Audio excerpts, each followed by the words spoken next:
Zikir yang pertama disebutkan di Quran surah ke-13 ayat ke-28.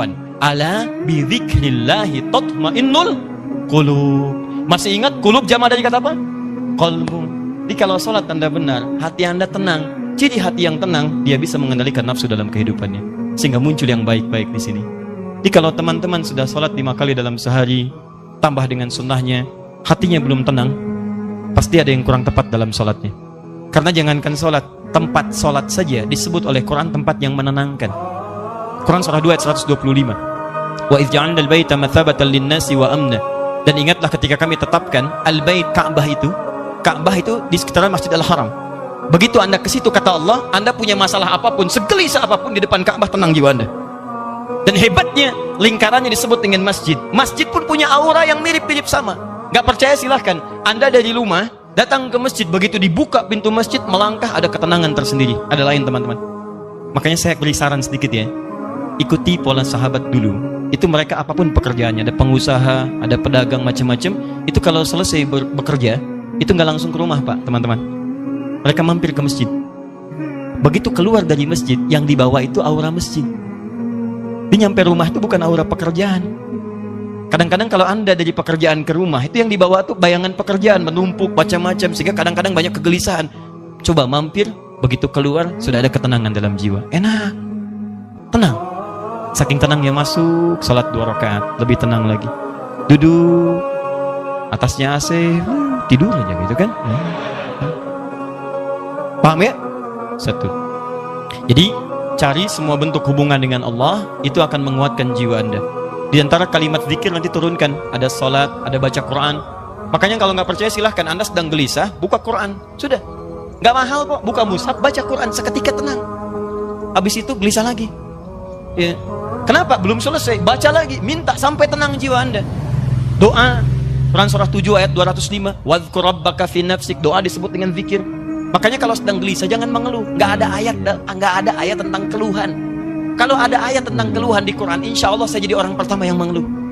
Nggak ada teman-teman. Bahkan binatang pun tidak mengeluh dalam kehidupan. Kerjakan. Semut nggak ngeluh. Silahkan cek. Kera tidak mengeluh. Ayam tidak mengeluh. Cek. Nih lihat. Ini ada wajan. Ini ada cacing sini. Di bawahnya kita kasih api di sini. Maka cacing akan bergerak-gerak. Pindah dia kan? Baik. Kenapa dia bergerak? Bukan panas. Bukan, karena cacing tidak mampu untuk mengeluh. Aduh panas, aduh sakit, aduh. Kalau semua aduhnya kapan dia pindahnya? Pernah dengar? Coba kalau nggak percaya panaskan. Dengar nggak kalimat aduh, nggak ada. Silakan cek, nggak ada. Dia gerak aja supaya menghindar dari kepanasan. Anda itu nggak pernah tuntas masalah bukan karena Anda kurang hebat, barangkali banyak keluhnya. Dan Anda kurang tenang bukan karena kurang kaya, kurang takwanya, ini poinnya. Dan kurang ibadahnya. Itu bagian pertama. Masih ada waktu, Pak? Masih. 2. Ini. Rumus cepat. 2. Ini indah sekali di Quran. Tadi kata Quran, qad aflaha man zakkaha. Sungguh akan bahagia, tenang orang yang mampu menyucikan hatinya. Baik. Ikhwan atau akhwat di atas, kalau nyuci itu pakaiannya dibuang atau kotorannya yang dibuang? Mah, tolong cucikan ya. Iya Pak, palidgun ke sungai. Oh, Masya Allah. Begitu pulang, mana mah pakaiannya? Dicuci, dibuang? Tidak. Nyuci, membuang kotornya. Kadang-kadang kotor itu mesti ada untuk nampak yang bersihnya. Sebab kalau kotor nggak ada, yang bersih nggak akan kelihatan. Allah ciptakan marah bukan untuk menjadikan Anda pemarah, tapi supaya sabarnya muncul. Sebab kalau nggak ada marah, nggak akan ada sabar. Kan mustahil ujuk-ujuk tiba-tiba datang kepada saya. Nggak ada hujan, nggak ada angin, nggak ada masalah, tiba-tiba sabar Ustadz, sabar. Saya cuma tanya, sehat? Ya. Karena mustahil teman-teman, mustahil ada kejujuran kalau tidak diciptakan lawannya dusta. Kalau nggak ada dusta, bagaimana bisa mengukur jujur? Jadi caranya bagaimana kata Quran?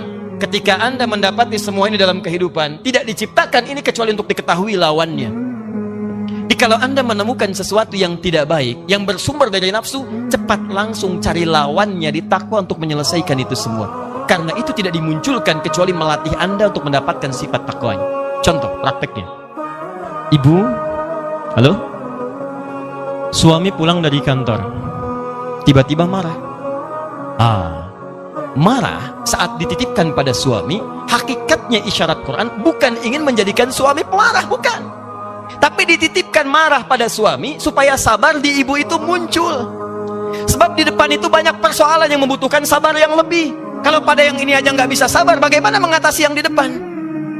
Diberikan kesabaran itu, dititipkan marah pada suami bukan untuk menjadikan suami pemarah.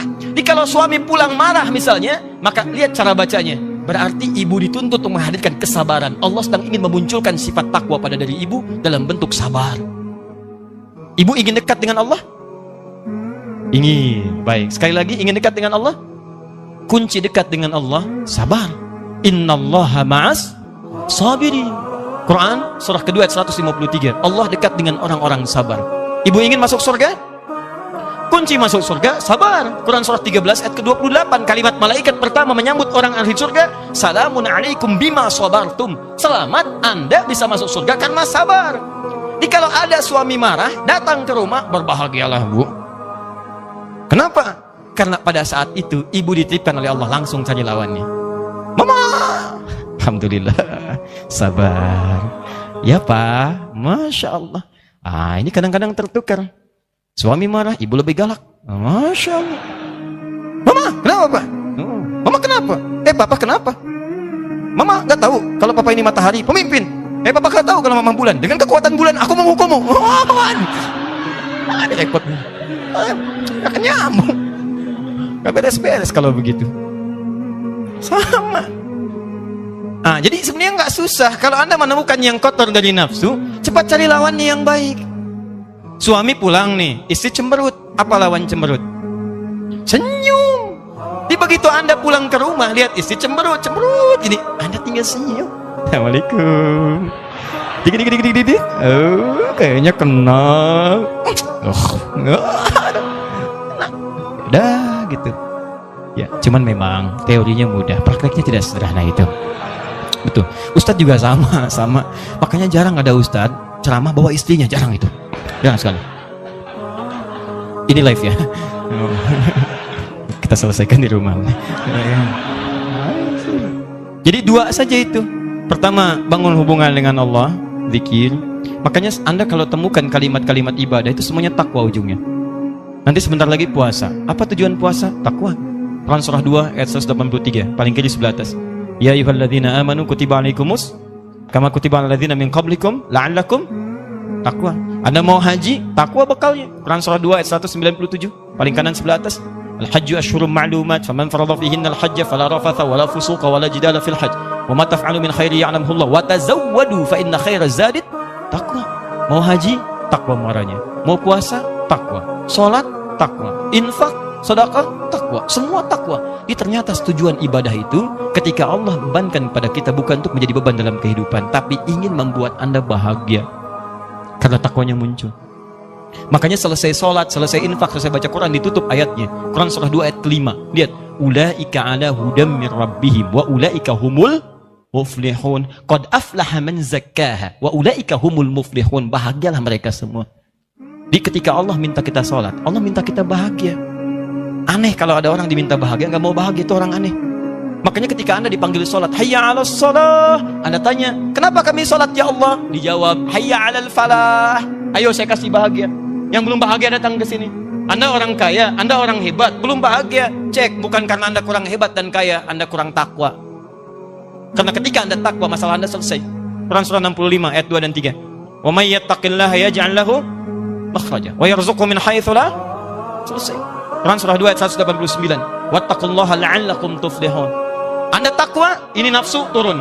Begitu turun, maksiat hilang. Begitu hilang, dosa diampuni. Turun Quran surah ke-8 ayat ke-29. Jelas kalimatnya. Wa may yattaqillaha yukaffir anhu sayyiati. Siapa yang meningkatkan takwanya, maka keburukannya kami akan hilangkan. Hapus. Lihat contohnya. Anda berbuat maksiat, naktar sauda, seperti tinta begini. Anda kerjakan kebaikan, hapus. Tapi ingat, dosa itu seperti menulis di papan tulis. Tintanya ringan, mudah untuk dihapus. Tintanya sulit, tidak mudah untuk menghapusnya. Butuh waktu, butuh perjuangan. Kadang-kadang Anda mesti berjuang. Seperti saya. Berjuang, datang sendiri, rangin sendiri, nulis sendiri, ngapus sendiri. Ya sama. Nah, akhirnya. Alhamdulillah.